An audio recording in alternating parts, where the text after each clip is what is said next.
She's standing there ready to blow out the candles. Her mama said, Pelung, don't forget to say a wish for your sister. I said, what? Pelung? Pelung? She ain't for me. Baby. What's up, everybody? Welcome back to My Twisted Lyf TV. I am Poetry. You are here for a recap and review of Netflix original series Blood and Water. This is season 1, episode 1, Fixation. Well, we don't know if this is going to be more than one season. First of all, let's start there. So this may be just a singular season. We do know that it's only 6 episodes. So if you're new to this channel, let me go ahead and give you some housekeeping rules. Matter of fact, every time I do a new show, I try to give out housekeeping rules. So I'll start that in the midst of me telling you what this show is about. As you can see, my shirt, this is one of my birthday gifts. No spoilers, please. That's basically what this housekeeping is going to be about. Like I said, this is a new TV show set in Cape Town, South Africa. I kept getting notifications from Netflix telling me to watch this show, because I watch a lot of international TV. So I'm glad that I did, though. It has a very captivating storyline. And after posting that I was going to review this on Instagram, all my African sisters and brothers came out like, yes, girl, do that. So hands down, without a doubt, I was going to start reviewing this show. So I added it to my lineup, but I didn't want to start it until after I finished Money Heist. We just wrapped it up last week. So here we go. So let me first start off saying, I'm multitasking. I'm removing nail polish at the same time. So if you hear this, that's the nail polish coming off my fingers. Okay, so the imagery on this show is so effing beautiful. So beautiful. The landscape, the diverse layers of melanated skin tones that we see here, the music, speaking of the native dialect, I believe they speak Yoshi and Zulu, if I'm not mistaken. Y'all correct me in the comment sections if y'all know of any other languages that are spoke on this show, or if I'm accurate in this Yoshi and Zulu, or if I'm making a mistake on either one of those. Just let me know. Put it down in the comment sections. So all of this had me hooked way before I even figured out what the heck was going on with this show. And it actually made me want to go visit Cape Town. I told people before in my PNTV, I have a segment called Poetry's News and Twisted Views, where I talk about different TV shows and stuff that's going on in entertainment news. And I mentioned that I had never wanted to visit South Africa before until watching this show. And Cape Town has made me want to go. I started looking up travel requirements, everything, y'all. Simply Simone, shout out to you, good friend. She mentioned on my community board that this show is loosely based on a real life event that happened in Johannesburg, South Africa. We finna get to the no spoilers part. I have not researched the event. I'm not going to until probably after this show is over with. I don't want to hear about it. I don't want you telling me about what happened in the real life story on this channel in my comment section, unless it has something specifically to do with the exact episode that we're watching. And that's because I don't want you as viewers to ruin the show for any of us, especially for me. A lot of us don't binge watch everything. I did not binge watch the show. I am watching it week by week. So please do not put down in the comment section what you know about the real life event. If you have binge watched this show, do not come to my comment section telling us what's going to happen in future episodes. I will delete your comment and I may block your ass, plain and simple, after I cuss you out, because I probably would do that too. We all know that the real life events may not necessarily be, accurately portrayed on the show itself. So please don't come over here combating that this ain't what happened in real life. I don't want to hear it. I don't care. This is about the TV show. So in order to prevent people from being spoiled with key elements of what's going on, again, do not share what happened in a real life event. And please, if you've binge watched the show, do not share what is going to happen in future episodes. If I asked the question about what do y'all think, that's what I mean. I need what y'all think, not what you know. Okay? Keep your discussions in the comment section to the actual episode at hand. Please also do not come on here asking me about another damn TV show that ain't got to do with blood and water. If you want to recommend to me a show that's similar to it in the comment section, fine, so be it. But do not come on here talking about a poetry. Where's the Handmaid's Tale? It ain't up yet, and this show is about blood and water. Don't do that. I will cuss you out. I've been very lenient on my channel and just ignored people, but I'm finna start going back to the way that I used to be. All right, so a small premise of the show. We're gonna start off with a party or wake. I ain't sure which one it was. It was kind of somber in the room. There's families, friends, cake, you know, daddy. Everybody was there, but people don't seem happy. And the main characters are Pelung, Fisk, Sia, Julius, Tandeka, Zama. That's the main characters I got right now. And Wade. Those are the main characters I got right now. I may change people's names. I have a tendency to do that. You know what I'm saying? But we know that there's some animosity going on in this house. We don't know exactly what it is yet. So the way I do my recaps, I watch the show and I give my opinion or I write my notes as I'm watching the show. So sometimes I may ask questions that may be answered on later in the episode. So please don't kind of come check me unless you watch the whole doggone episode to see if I addressed it or not. All right? I appreciate that. So we're going to go ahead and open up. Welcome to My Twisted Lyf channel. Anyway, we open up with a teenage girl laying in her bed trying to force herself to be present in the moment, right? We look around her room. We see photos of her family. Look like her mom, her dad, her little brother. A picture with another girl. Her journal. A plaque that says trust your instincts.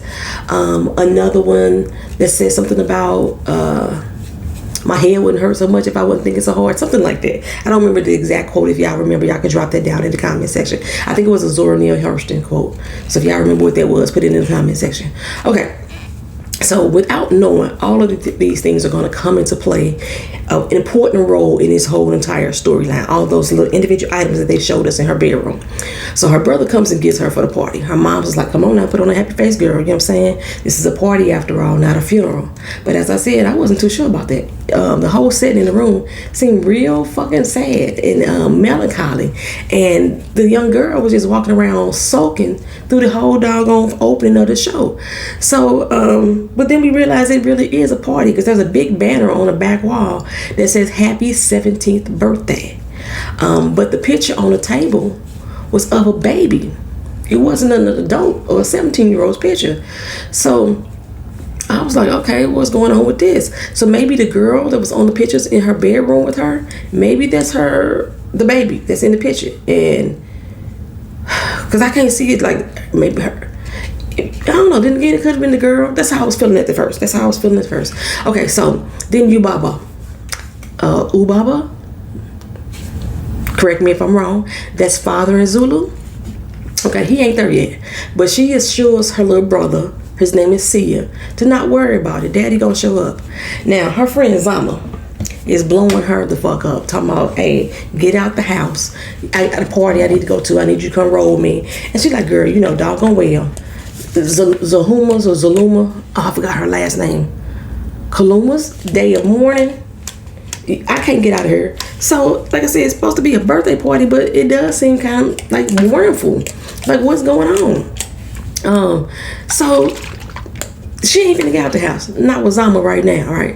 And her mama sent her to go find some matches, you know, so she could light this birthday cake. And she goes past this bedroom. The bedroom is decorated like little princess decorations and stuff like that, you know. And this gives her great pause and great sorrow at the same doggone time. So I'm wondering at this point, is the girl in the picture, like I said, her sister or something? You know what I'm saying? And since she isn't in the family photos, there's something that happened to her along the way. And then maybe that's why this room is so off limits, you know, because like I said, it's all decorated with the princess decorations and all this, that, and the third.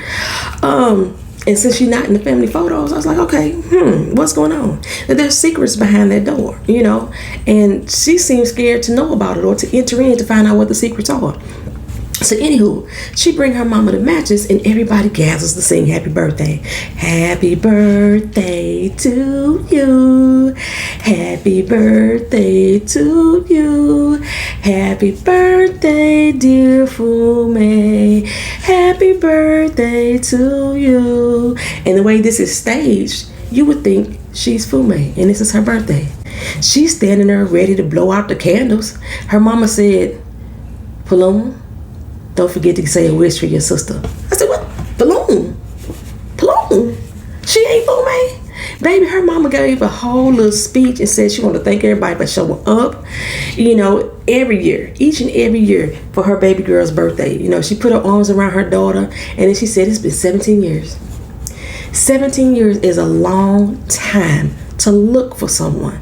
And I'm still confused at this point. I was like, okay, did they look for her? And they found her, and now this is why she's feeling so uncomfortable with this party? Because when she first hugged her, that's what one of the impressions that you would get. But oh no. Mama say, and we will continue to look for her for 17 more if that's what it takes to bring my firstborn home. Baby, this birthday party ain't even for that little girl. It's for a missing child. So again, I'm like, is that the sister that's in the picture? The other girl she was hugged up with and smiling with. And then I said, no, that can't be it. Because she said we've been looking for her for 17 years. This girl is older. So you ain't been looking for her for 17 years. She seemed to be the same. No, okay, what's going on? What happened to your baby? Baby, this child been missing since birth. The baby photo that's on the table, that's the only ones that she have left to her, is of a child when she was first born. And the whole room, this whole party, is for a missing child. That whole bedroom with the princess decoration on the doors is for a missing child that ain't been there in 17 years. Obviously, it's off limits. Especially the way that Pelung, I want to pronounce her name right, Pelung. I think they kept calling her Pelung, that she was hesitant to go into that room, right? Now, she got to stand up here every damn year blowing out birthday candles at a party for a sister she ain't never met because she only 16. This girl was gone before she was even born. Her and her little brother don't know her, but they got to pretend that they all happy and sad at the same damn time and giving wishful blessings out with somebody that they don't even fucking know. I was like, well, damn, I guess that would be exhausting. Maybe that's why she got up and she was sulking around the house like she was, because she was tired. She's fed up with this. The look on the baby girl's face when her mama told her to blow out them candles, and after while she was making on that speech, she was fighting back tears of frustration. I could see it. Like, why are we doing this? Why are we here? Like, why am I being forced to be in this position? And then this is the first time that we had ever heard her name spoken. So we found out it was Pelung at the time, or P-U-L-E-N-G. So Pelung or Pelung? I think it's Pelung. Pelung is probably more Asian sounding. Pelung. Well, anyway, when she is asked to blow out those candles and make a wish, she was like, she's probably wishing this was the last damn time. You know what I'm saying? So her daddy give her and her brother gifts. I guess he must do this each year. You know, cause baby bro, like Sia, that's his name. He like, for real, another doggone book. At least this one got pictures this doggone time. And he gives Pelung a doggone journal, right? Tell her, no, she always need to write her thoughts down. Like I say, these are things that we saw in the beginning. It was in her room, in her journal, whatever. So he calls her a Maku. And I guess that means daughter or possibly child, but I couldn't find the translation. So if y'all know what Maku means, drop that down in the comment section for me, please. Thank you. I'm trying to learn me some Zulu, or while I'm watching this show. Anywho, Pelung want Baba to stick around for the night, but he like me and your mama ain't on good terms right now. We ain't, but we just be patient with us. We gonna work it out. We gonna make something happen. And I was like, I bet whatever happened with that first child put a burden on their marriage, whatever it was. Because losing a child would tear a fucking family apart. We've seen it happen on TV all the doggone time. You would think that it would bind people together, but no, losing a child would tear a family apart. So he stepped in the house to go talk to moms, right? I'm gonna call her moms pretty much through this whole doggone series. I know her name was Thandeka, Thandenka, but I'm gonna call her moms just so y'all can know who I'm referring to. And that didn't go well though. That whole conversation, like Pelung is on the phone talking to her homegirl Zama. She's the one from the pictures, you know what I'm saying? And Zama done met this new little dude. He's 17, he rich, whatever. He having a party. And mom and daddy in there having it out, you know what I'm saying? He bounces. He gets up and leave. He don't say bye to the kids or nothing. It seems like, what the heck just happened? Did he just leave? Did is pissed. She is pissed. She go in the house like, Mama, what you say to him? You told him to go, didn't you?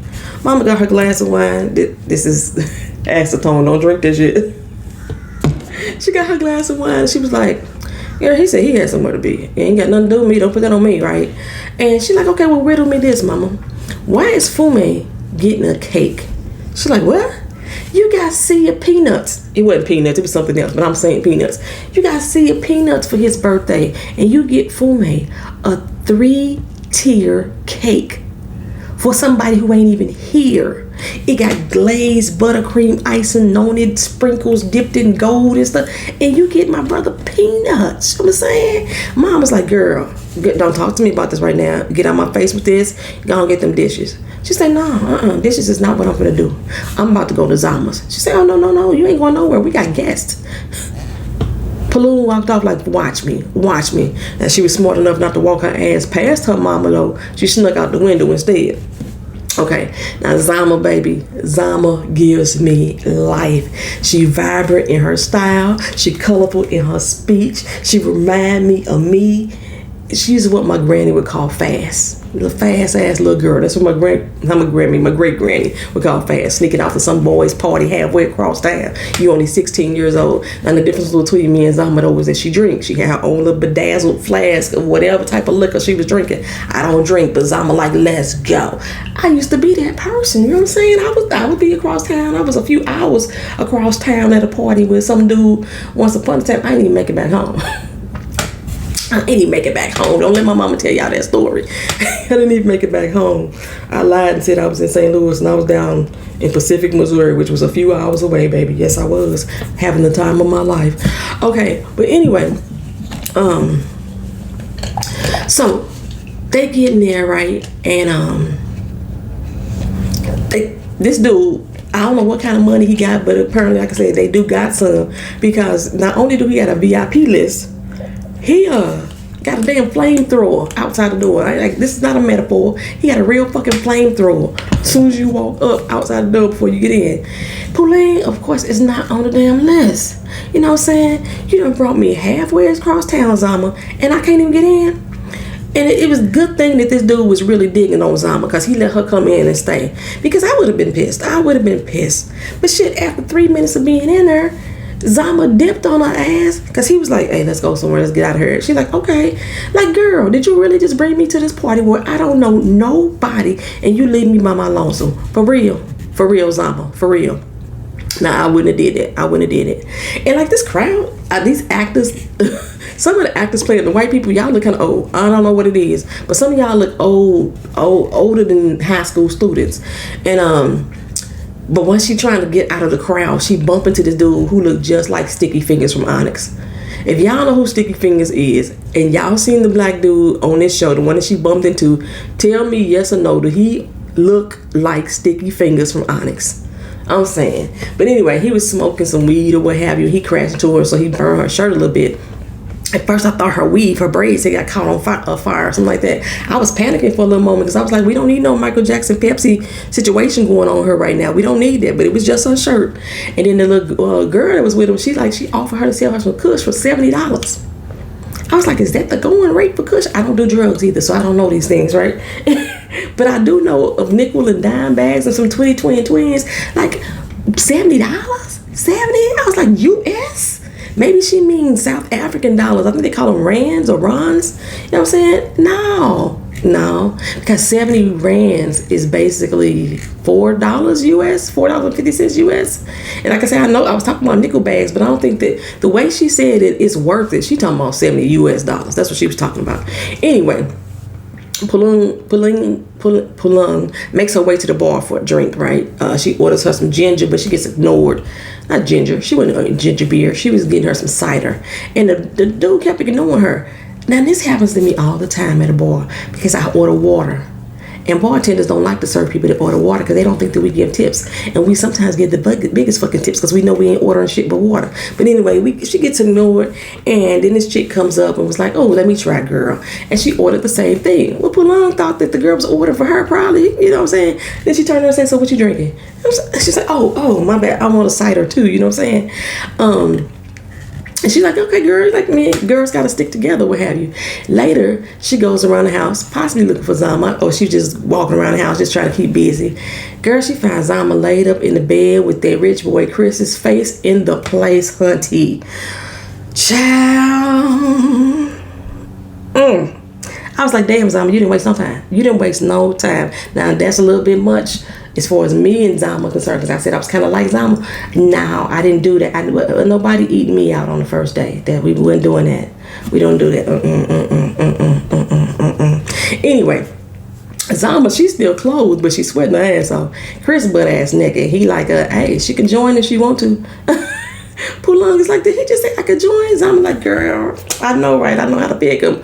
No, girl. I could join. Anyway, she's like, girl, my bad for leaving. You know what I'm saying? But I'll find you when I'm done. She's like, done? Zama, Zama grabbed her to kiss her face. I was like, no, girl, no, don't do that. You all sweaty and stuff. Got your sexual funk all over your face. You probably had some dick in your mouth. You never know. No, just no, girl. Anyway, Pelung, she goes off to go find a quiet space, and it ends up on the other side of the divider from the girl who was just at the bar. She about to get her rocks off with some dude too, but then they see her there, and they end up stopping doing what they was doing. And I'm like, damn, Pelung, you can't win at this party. The party is packed. The party is packed. The DJ is jumping. The music sound good because I was dancing the whole way too. I was just saying, the soundtrack on this show was off the flipping chain. So anyway, she rushed back upstairs, found this little phone in the couch that she was sitting on. She tried to ignore it, but it kept going off. She answered it. The lady on the other end, she won't Wade. Okay, so now she got to go find Wade because this is mama. Okay, so she tasked herself to go find Wade. She get over here because he get on the phone like my mama. You know, first he's smitten by her beauty or what have you, but then he was like, my mama on the phone. I'm like, my real mama on the phone? Yeah, your mama. And mama's like, bring your ass home, boy. Bring it home now. And not just now, right now. You must have fell above your head, forgot you had a curfew. Bring it on home. You better bring it fast. You know what I'm saying? But Wade, shit, he done made a friend, so he tried to hang with Pelung a little longer. He had some extra cider, so he gave her one, and she caught his eye, so he was willing to risk it, you know, for her to stay a little while longer and get to know her. Well, Wade takes a picture of her, and because he's the photographer for the party, and he notices that she looks similar to somebody he had took a picture of before, the girl from the bar. Her name is Fakele Belly. That was it too. They call her Fix. Today is her birthday, and I was like, how much of a coincidence is that? First, Wade says she looks like this girl, and now to learn that this girl got the exact same birthday as her missing sister. I said, I see where they going with this. I think I like it. So she sneaks back into her room later on that night. Her mama right there just clicked them lights on. What's really going on with your girl? What's going on? You dip. You know we got guests. You know I don't find that respectable. You know what I'm saying? You don't respond to my text. I had to hear from Zama that you was doing okay. And lately, that's all we seem to be doing is fighting. So you know how much this day meant to us. Pelung, like us. No, not us. You and Daddy. Me and Sia, we sick of it. You know what I'm saying? You act like you love her more than us, and she ain't even here. You know, we got to go around pretending that we love and miss somebody we ain't never met. I am tired of it. I was like, well, shit. Okay, girl, tell your mama the truth, okay? Tell her the truth. You know, her mama feel like, hey, that ain't fair. That's not fair. But it's the truth. You know what I'm saying? It's the truth. So the next day, she at school, she real distracted. She in the middle of her little game. I thought it was soccer at first, but they was using sticks. It wasn't polo though. I don't know what game they was playing. If y'all know what game they was playing, drop that down in the comment section. You know, and she out here making careless mistakes. But she can't help but think that everybody around her is looking at her. And they were, you know what I'm saying? But her distractions caused her to lose the fucking game. So she was confronted in the locker room by this chick named Nate. Baby, that bitch. I know this is a kid, but I'm calling her a bitch in this instant. She told her, your daddy should have sold you into slavery just like he did your sister. Just the slavery reference alone would have had me whooping that bitch ass. But when she added on, just like he did your sister, I was like, whoop her ass, Pelung. Whoop her ass, beat her ass, right? And Pelung, she say, What you say? You know what I'm saying? She hauled into her. She shoved her. Zama trying to break her up. The girl got shoved down on the ground. She fell. Pelung went over there and drug her ass and then started wailing on her while she laying into her. I started thinking, wait a minute. She said, like your daddy sold your sister. Wait a minute now. What's going on? Is this why Mama not feeling Pops? Because earlier in the birthday party, Pops tried to touch Mama's hand and she shook him off like that. I was like, what is going on? Okay, what is this all about? Baby, it is all over the internet. Her daddy is being questioned or is a suspect in a child laundering scheme. Basically, human fucking trafficking of children, y'all. Honey. It was like, her daddy named Julius Kumalo, that's it, came up on another missing girl's case in conjunction with the adoption agency. And now they think that Fume is not just missing. Her daddy sold her off into some human trafficking ring, baby. And child, unfortunately, I am not one of those people who said, oh no, not her daddy. He couldn't do that, not his own child. I know some stories. And I wouldn't put it past them. I know some people who have been victim of their parents pawning them off in exchange for sex, for dope, for rent, to pay a debt, to get a Happy Meal or a snack. I know some stories, so I wouldn't put it past them. And I wasn't too sure. Now, what y'all think at this point? At this point of the show, did y'all think her daddy was involved? Did it make you question? Did you have some doubts yourself? I was doubting, y'all. Pelung like, no, this ain't right. Well, the principal was took her. The principal was like, look here, I know you're going through a lot right now. I see in the news, but you just can't be up here with an ass like that. You can't just do it. You've been backsliding on your grades. You losing focus for a while now. Way before this news came out. You need to check yourself before you wreck yourself, shawty. You know what I'm saying? So Wednesday, we gonna have a disciplinary hearing, and you need to be there. Be there or be square. Don't be late, because I might suspend your ass, right? So her parents come to get her. And she asked Julius, what's the tea, Pop? You know what I'm saying? He like, calm down. Some journalist is trying to get a story. They trying to make something out of nothing.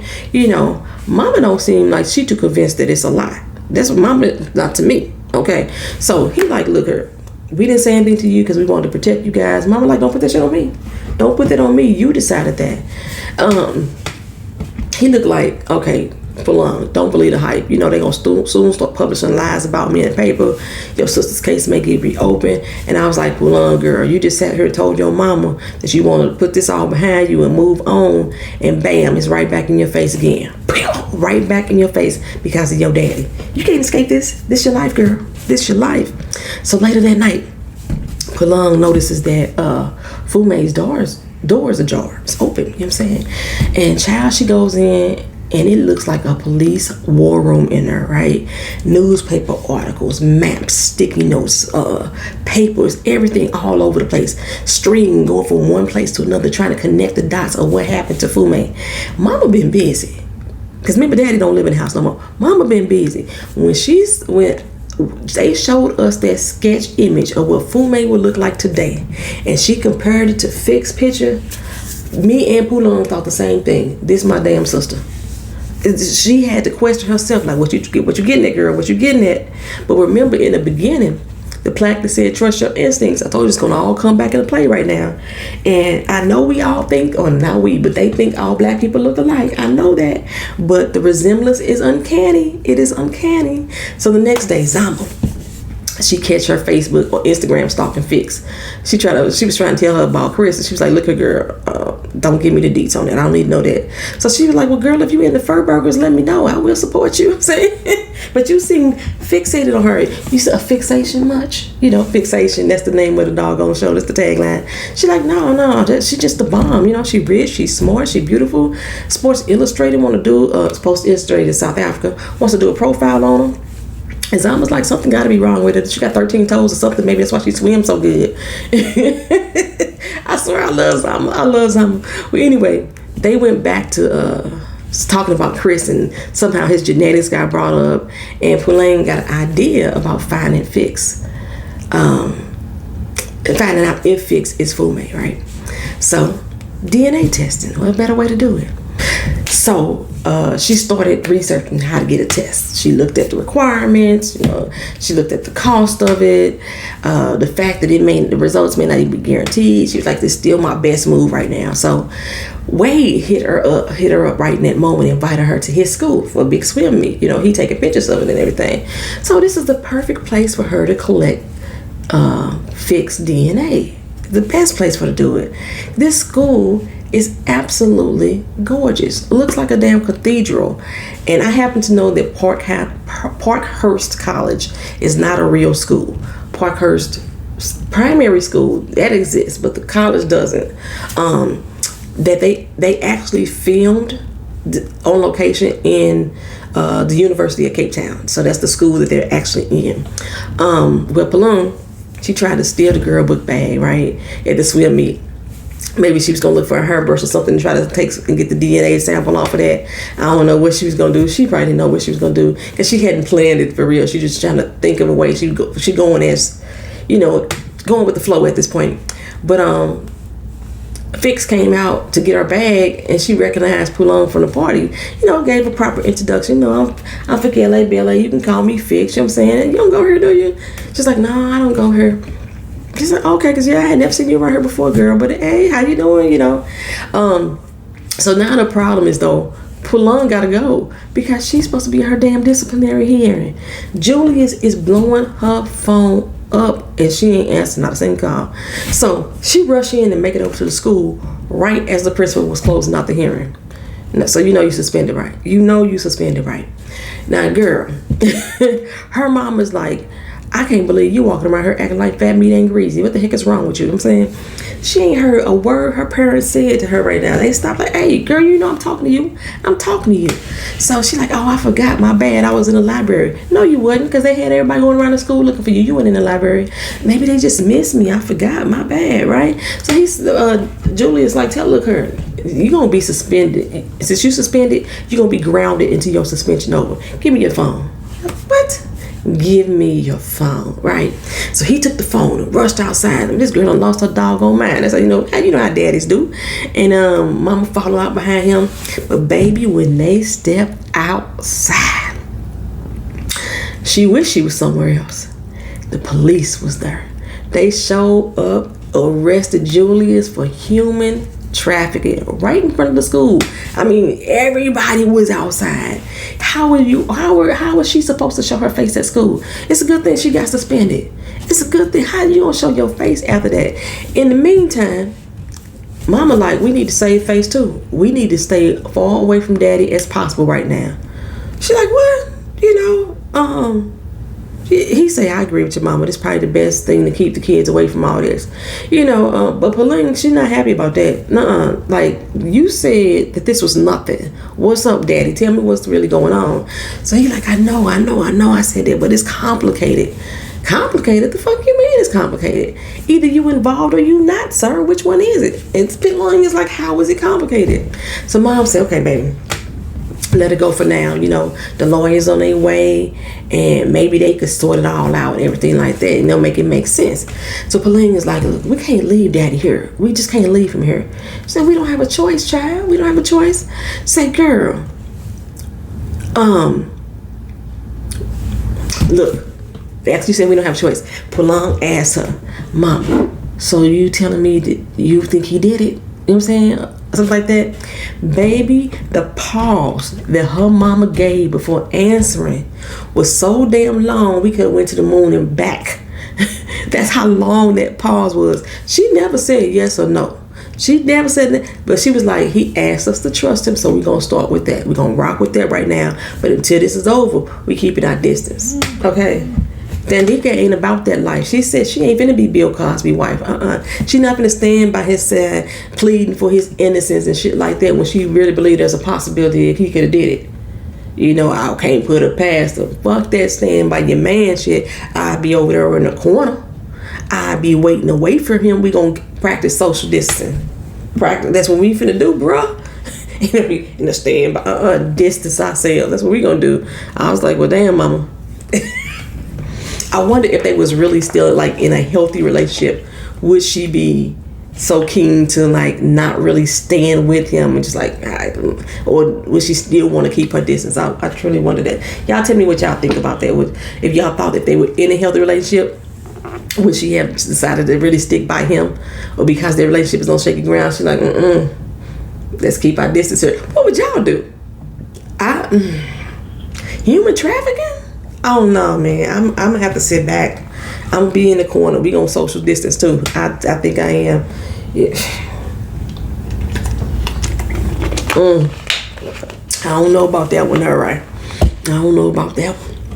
So anyway, later that evening, her and Sia, Pelung and Sia laying in the bed, and he like, hey, what can we do to help Daddy? We gotta do something. And she's like, let the lawyers handle that. He's like, no, what can we do as a family? I was like, go ahead on, little man. Go ahead on. What can we do? You know what I'm saying? At the same time, I'm like, yes, I feel you on that. So she said, you know what? I maybe have a plan. He said, maybe. What is it? You know what I'm saying? Baby, she convinced her mama to let her switch schools. After everything that went on there, I think it's best. I got a school I could probably go to, Parkhurst College. And I guess it made sense, after everything that's happening. So she finna attend Parkhurst right along with her fix. But I don't know if proving if Fix is or is not her sister is going to help her daddy in any way. It may prove that he has some guilt in it. You know what I'm saying? All this time, he been gone. Child, ain't no telling. I don't know. I'm excited to see the next week's episode. I will watch it probably on Friday or Saturday and have this recap up by Sunday of next week. Y'all let me know what y'all thought about this first episode after watching this episode only. Were you convinced, or were you had questions about whether or not Daddy was guilty or innocent? And again, please, for those of you who know the true story or have binge watched this season, do not spoil it for the rest of us here by putting what will happen in the upcoming episodes in the comment section. Please don't do that around here. Nothing frustrates me more.